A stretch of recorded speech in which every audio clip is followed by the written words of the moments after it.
Um vilão tem o poder de salvar ou destruir completamente uma história. Tem muito cara mal por aí que só aparece para arrumar confusão e vai embora, sem causar muito impacto. Mas existem outros que deixam cicatrizes nos heróis, mesmo quando perdem e mudam todo o cenário ao redor deles no processo. E é exatamente aí que a DreamWorks brilha. Em vez de entregar aquele vilão genérico e sem graça, o estúdio criou uma galeria de personagens complexos que ficaram marcados para sempre na história da animação. Então hoje vamos entender o que faz os vilões da DreamWorks serem tão bons. Você não vai atirar no filhote, vai, João? Vou, bem na cara dele. Um dos jeitos mais fáceis de fazer um vilão inesquecível é deixando ele extremamente divertido. E nisso a DreamWorks é mestre. O estúdio consegue equilibrar perfeitamente personagens que são engraçados de assistir, mas que no fundo são pessoas horríveis. Pega a franquia Shrek como exemplo. O primeiro filme nasceu como uma paródia da Disney, tirando sarro daquele clichê repetitivo de contos de fadas. Só que, querendo ou não, o filme mudou o rumo das animações para sempre, e os vilões foram fundamentais nisso. O Lord Farquaad, por exemplo, é tão intimidador quanto um quebra-nozes de decoração. Mas, por trás daquela aparência nanica, ele governa Duloc como um verdadeiro ditador. Se você reparar no reino dele, tudo é impecável e limpo até demais. E sim, isso é bem suspeito. Essa obsessão pela perfeição se estende até para as pessoas que ele acha que têm o direito de viver ali. Eu não sou o monstro aqui, você sim! Você e o resto daquele lixo de conto de fadas que suja o meu mundo perfeito. Isso resume perfeitamente quem é esse vilão. Ele consegue fazer com que todo um grupo de pessoas seja visto como estranho ou indesejado no próprio reino. O cara não só expulsa as criaturas de contos de fadas, como faz a população de Duloc apoiar essa ideia, dando recompensas para quem entregar os seres mágicos. Esse contraste entre a aparência engraçada do Farquaad e as atrocidades que ele comete é o que torna ele um vilão tão marcante. Mas, por incrível que pareça, a DreamWorks conseguiu elevar o nível ainda mais com a Fada Madrinha em Shrek 2. Sei bem o quanto eu sofri. E olha, não tem como negar, a cena dela cantando O Que Eu Quero é icônica, mas o que faz da Fada Madrinha uma vilã de elite vai muito além do show e do drama que ela gosta de dar. Diferente do Farquaad, ela não usa a força bruta para controlar o reino. A estratégia dela é a manipulação pura, e o Rei Harold é a maior prova de como ela consegue destruir alguém por dentro sem precisar levantar a voz. Deve se lembrar que fui eu que te ajudei com o seu feliz para sempre. E com a mesma facilidade posso tirar isso de você. A Fada Madrinha ajudou o Harold no passado, mas transformou esse favor numa dívida eterna para obrigar o Príncipe Encantado e a Fiona a ficarem juntos. E mesmo se a gente tirar a varinha mágica dela, a capacidade que essa mulher tem de manipular tudo ao redor continua sendo perigosa demais. Ela sabe usar as palavras como uma verdadeira arma. Se realmente a ama, deve deixá-la livre. Deu pra sacar o que eu quis dizer? Ela mal precisa sujar as mãos. A Fada Madrinha sabe que o Shrek já morre de insegurança por achar que não é bom o suficiente pra Fiona. Então ela só dá aquele empurrãozinho na ferida e deixa a cabeça dele fazer o resto do trabalho. Mas no fim das contas, ela ainda tenta manter uma pose sutil. Já o João Trombeta em Gato de Botas 2 é o oposto. O cara é assumidamente maligno e sente o maior orgulho disso. Sua monstruosidade é incurável! Demorou pra perceber, hein? Idiota! O João Trombeta parece uma criança gigante que assaltou uma padaria e nunca mais foi a mesma. Mas por trás desse visual exótico se esconde um dos vilões mais desgraçados que a DreamWorks já criou. O cara tem zero empatia, inclusive com quem trabalha pra ele. E o que eu mais curto é que os roteiristas nem perdem tempo tentando inventar um passado triste ou um trauma pra justificar as maldades dele. Eu nunca tive muito quando criança. Apenas pais amorosos, estabilidade, uma mansão. Pois é, o cara só teve pais amorosos e uma vida estável numa mansão. E papo reto, isso é revigorante. Hoje em dia parece que todo filme de animação sente a obrigação de dar um passado triste ou um plot twist de última hora para justificar o vilão. Mas, já que entramos nesse assunto, a DreamWorks também sabe exatamente como entregar uma tragédia de respeito quando quer. Quem encheu minha cabeça de sonhos? Quem me fez treinar até meus ossos quase se partirem? Quem me negou o meu destino? O estúdio faz um trabalho fantástico em criar vilões trágicos sem precisar passar pano ou suavizar o estrago que eles causam. E esse equilíbrio de saber dosar o drama com a maldade está no DNA da DreamWorks desde os primeiros anos do estúdio. Não conheço seu Deus e não deixarei seu povo ir tampouco. O Ramsés, de O Príncipe do Egito, é sem dúvida um tirano implacável. Só que ele não nasceu sendo um monstro de sangue frio que fica arquitetando maldades no palácio desde o berço. Quando eram jovens, ele e Moisés eram como irmãos de verdade. Eles se metiam em encrenca, davam risada juntos e, por muito tempo, o Moisés era a única pessoa que trazia uma leveza para a vida do Ramsés. O problema é que o pai dele vivia tentando esmagar esse lado mais humano do filho. Mais um elo fraco pode partir a corrente de uma poderosa dinastia. Durante o crescimento, o Ramsés nunca teve o direito de ser só um jovem sem preocupações. Qualquer erro que ele cometia era usado para dizer que ele não servia para governar. Então, quando o Moisés vai embora, o Ramsés perde não só um irmão, mas a única pessoa que fazia a vida dele ser suportável. Sem esse apoio, ele absorve toda aquela pressão e acaba se transformando naquilo que ele mais temia, o próprio pai. E mesmo depois de tantos anos, ele ainda amava o Moisés e ficou feliz de verdade com a volta dele. Pelo menos até o Moisés revelar o real motivo de ter retornado. Meu povo! E não posso mais me esconder no deserto enquanto ele sofre. Nas suas mãos. É aqui que o coração parte. O Ramsés percebe que o irmão não voltou por causa dele, mas sim para libertar o seu povo. E o pedido do Moisés acaba batendo de frente com toda a identidade que o Ramsés construiu. Para ele, libertar os escravos seria como admitir que o pai dele estava certo o tempo todo, que ele era fraco. É isso que torna ele trágico. Você entende como ele chegou nesse ponto, mas isso não apaga as coisas terríveis que ele fez. É um equilíbrio difícil de atingir, mas a DreamWorks manda bem demais. E outro vilão trágico que segue essa linha é o Tai Lung, de Kung Fu Panda. A história dele começa com o Shifu, que criou o cara para acreditar que ele era o escolhido para a grandeza. O Tai Lung colocou na cabeça que essa grandeza dependia de ser o dragão guerreiro e treinou a vida inteira focado nisso. Por isso, quando o mestre Oogway nega o pergaminho, é como se a vida dele perdesse o sentido ali mesmo. Mas a traição que ele sente dói muito mais que a rejeição. Ele fica anos na prisão só remoendo esse sentimento e esperando a chance de se vingar.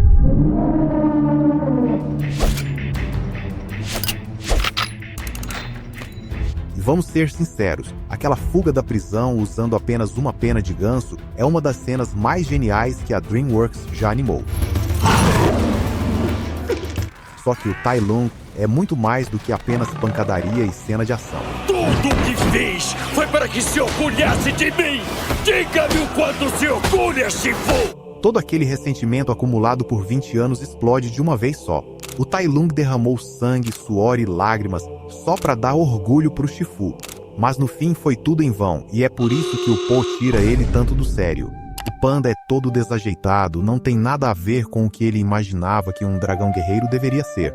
Só que o Po entende uma coisa que o Tai Lung, com todo o seu treinamento, nunca conseguiu sacar. Não existe ingrediente secreto. É você mesmo. O Po aprende que o seu valor real vem de dentro e não da aprovação dos outros. E quando isso fica claro, o Tai Lung, que passou a vida inteira buscando ser aceito, perde o chão, porque não tem mais nenhum objetivo para seguir. Por mais que ele fosse um vilão, a história dele poderia ter sido bem diferente se o Shifu tivesse sido um pai melhor. A DreamWorks tem esse dom de fazer você sentir empatia por quem não deveria. E o mais bizarro é que eles conseguem manter esse nível até nos vilões das continuações. E o maior exemplo disso é o Lord Shen, em Kung Fu Panda 2. É um presente para explodirem de alegria, que vai explodir vocês em pedaços aqui, em pedaços ali, em pedaços bem longe daqui, manchando a muralha. Enquanto o Tai Lung está ligado diretamente ao passado do Shifu, o Lord Shen tem uma conexão pessoal com o nosso herói da pior forma que você possa imaginar. Matem todos! Para impedir uma profecia de que um guerreiro preto e branco o derrotaria, o Shen ordena um massacre de todos os pandas. Só isso já coloca ele como um dos vilões mais pesados da DreamWorks. já que ele basicamente aniquilou a família do Po e quase extinguiu a espécie inteira. Mas a parte mais doentia é que o Shen achou que isso daria orgulho para os pais dele. Só que o efeito foi o contrário. Eles ficaram horrorizados e baniram o próprio filho pelo que ele fez. A partir dali, o pavão tenta preencher aquele vazio enorme no peito usando armas para conquistar a China e tomar o que ele acha que é dele por direito. E diferente do Tai Lung, o Shen não precisa ser mais forte que o adversário.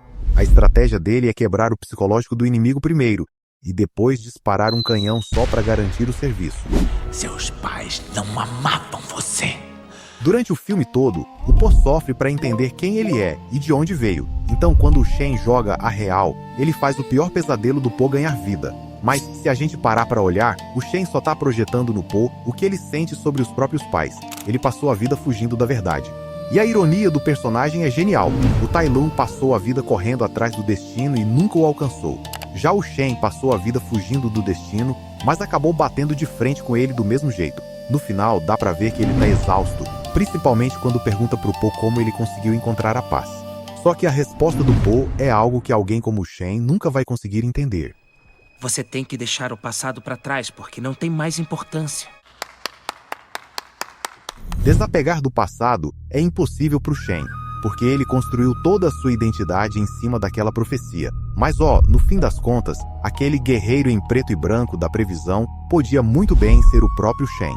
Ou seja, ele foi o culpado da própria ruína desde o começo, e não o Po. É por isso que o Shen é um personagem tão rico. Ele foi feito sob medida pro Po e pro segundo filme, sendo peça-chave pro amadurecimento psicológico do nosso herói. E Kung Fu Panda 3 tenta manter esse ritmo trazendo o Kai. Kai, velho amigo. Mestre Oogway. O terceiro filme foca no amadurecimento espiritual do Po, enquanto ele tenta impedir o Kai de roubar o Chi de todos os mestres de Kung Fu, inclusive o dele.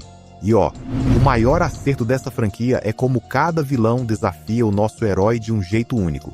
A DreamWorks usou cada sequência para aprofundar a história e a personalidade do Po, em vez de só jogar um chefão aleatório na frente dele para ele bater. Bom, isso em todos os filmes, menos em Kung Fu Panda 4. Esse aí a gente finge que nem existe.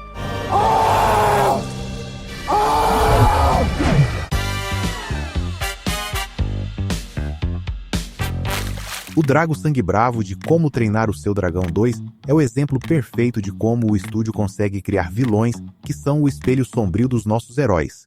E ele vai muito além daquela aura intimidadora de gigante. O objetivo do Drago é o controle total sobre os dragões para, através deles, dominar todo o resto da humanidade.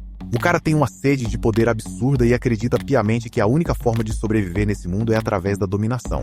Mas essa visão de mundo dele não surgiu do nada. Veja, eu sei o que é viver com medo. O Drago perdeu tudo por causa dos dragões. A casa, a vila, a família e até o próprio braço. Essa dor moldou quem ele é. Só que, em vez de tentar coexistir com as feras, ele decidiu que a única saída era escravizar os dragões antes que eles pudessem feri-lo de novo. E é exatamente isso que faz dele um reflexo tão pesado para os heróis dessa franquia. Porque se você parar para analisar, o estoico, o imenso, também perdeu muito para os dragões no passado. Os dragões tiraram a Valka dele e, por anos, o estoico construiu toda a sua identidade baseada em caçar essas criaturas. Só que, diferente do Drago, o estoico mudou. Com a ajuda do Soluço, ele aprendeu que os dragões não eram monstros sem alma. Ele deixou o ódio para trás e se tornou alguém melhor. Infelizmente, o Drago pegou essa mesma dor e deixou ela apodrecer até virar uma obsessão. E parando para pensar, ele também é um espelho do Soluço que perdeu a mãe para os dragões ainda bebê e cresceu ouvindo que eles eram o inimigo. A diferença é que o Soluço conseguiu desapegar desse ódio quando ficou amigo do Banguela. No fim das contas, o Banguela salvou o Soluço de uma vida de rancor. E o Soluço, por sua vez, salvou o estoico. Sem o Fúria da Noite, é bem provável que eles tivessem terminado exatamente como o Drago. É por isso que esse vilão é tão importante para o arco do Soluço. Ele é a prova viva de que nem todo mundo consegue mudar de ideia sobre os dragões como o estoico mudou. E essa ideia ganha ainda mais força em Como Treinar o Seu Dragão 3.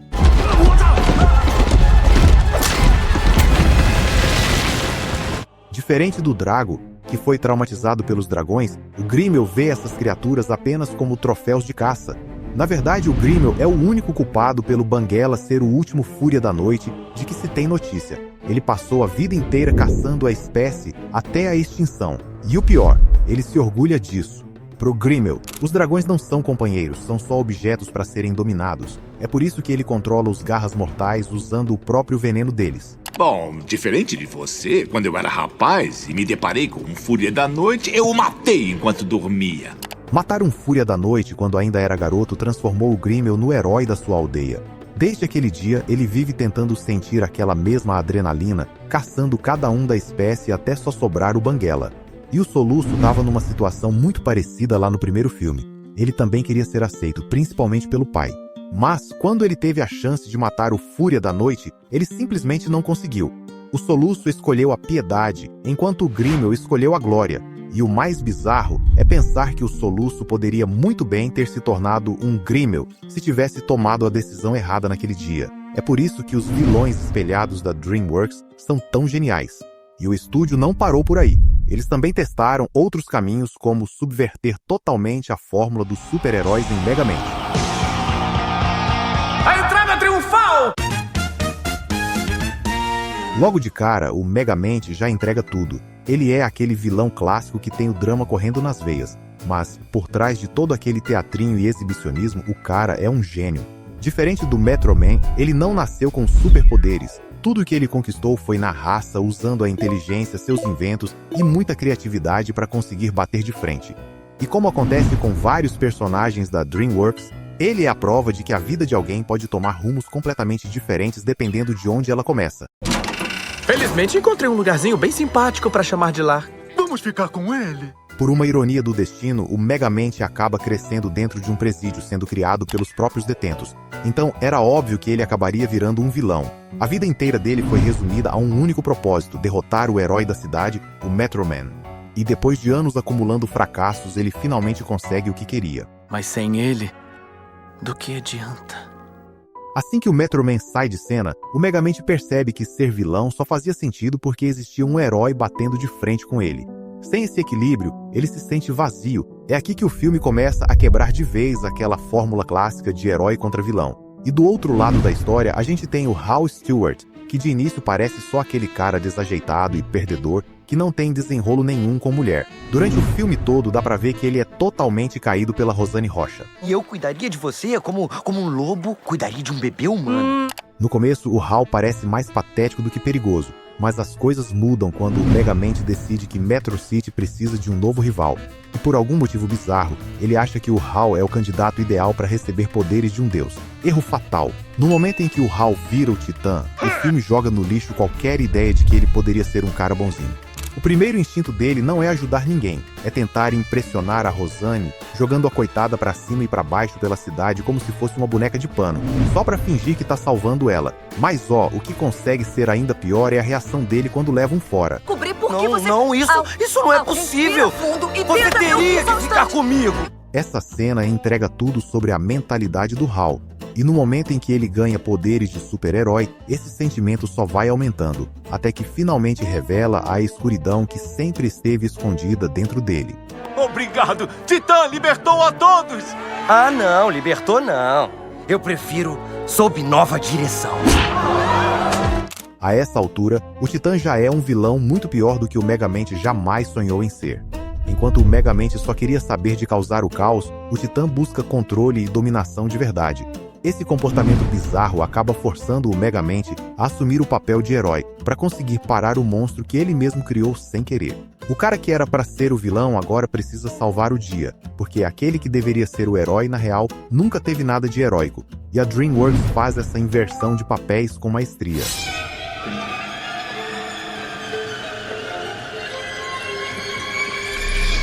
Por mais que os vilões da DreamWorks sejam incríveis, nada, absolutamente nada, supera a força imparável da morte em Gato de Botas 2, O Último Pedido.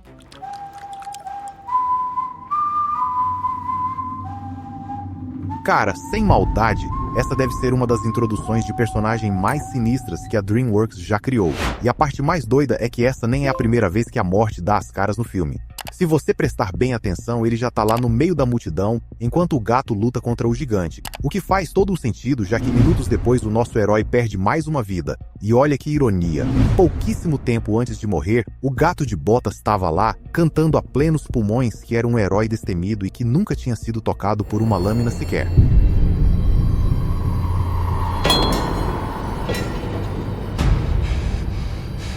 Com aquela única gota de sangue, o gato de botas cai na real de que ele pode sim morrer. E o pânico é imediato. O medo é tão absurdo que ele chega a forjar a própria morte só para sumir do mapa.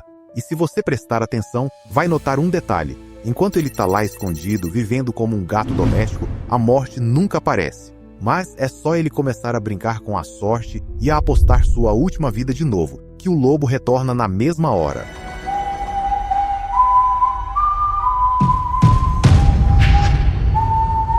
Na maior parte do filme, o gato acha que quem tá atrás dele é só mais um caçador de recompensas qualquer. Ele tá sentindo o peso de ser mortal pela primeira vez e tenta de tudo para recuperar suas vidas perdidas, usando a estrela dos desejos. E é justamente no meio dessa jornada que o lobo finalmente mostra quem ele é de verdade, a própria morte. Eu sou a morte, nua e crua. E eu vim te buscar, gato de botas. É aqui que a ficha do gato finalmente cai, e ele entende a gravidade da situação. O lobo tá furioso porque o gato não só teve o privilégio de ganhar mais vidas que todo mundo, como também nunca deu valor a nenhuma delas. E com esse personagem sempre rola aquele debate clássico. A morte é mesmo uma vilã ou tá só fazendo o seu trabalho? Mas o fato dele largar tudo pra vir atrás do gato antes da hora já diz muita coisa. Fora que esse cara claramente tá se divertindo um pouco demais para que isso seja só trabalho. Eu adoro cheiro de medo! O lobo adora brincar com a sua presa e assistir essa lenda arrogante tentar escapar do inevitável. Mas, ao longo dessa jornada, o nosso herói felino finalmente entende o valor de ter uma vida só, e ele aprende isso graças ao Perrito e a Kitty Patamansa. No momento em que a morte percebe essa mudança de postura, ela decide deixar o gato partir. E é isso que faz dele um vilão final tão absurdo. No fim das contas, a DreamWorks entregou um antagonista que ninguém mais foi capaz de superar, provando de novo que os vilões desse estúdio são simplesmente demais.